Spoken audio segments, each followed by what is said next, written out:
Mana ko'rasizlar, shu kuni yetilgan gap. Chirigan rezinkalari уже necha yil bo'lgan bu tomga 10 yil, taxminan 10 yil berdim. Rezinkalari chirigan, ko'rayotgan bo'lsan, tushyapti.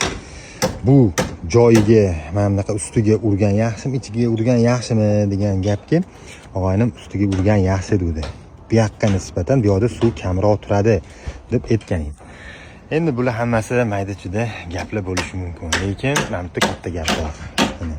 Xudo xolasa biz bundagi uyimizni ikkinchi qavatiga chiqib oldik. Mana bu tarafda plitalar bilan g'ishlarni g'amlab olganmiz. Ochofatga o'xshab. Plitachilar kuttirib qo'yishyapti. Go'goda shuning uchun g'amlab oldik. Apavkalar qo'yib, kolonna sesmalarni quyishga tayyorgarlik qilamiz. Xudo xolasa. Yana savollar bo'lsa, aytib yaxshiroq agar kellar tayyorlab berishga sizlarni savolinglardan ijod topamiz. Xudo xolasa ijodga nima tema topamiz. Xudo xolasa bosib turganlarga like bosib, qo'llab-quvvatlayotganlarga rahmat. Salomat bo'linglar. Fayzli xonadon egasi bo'linglar.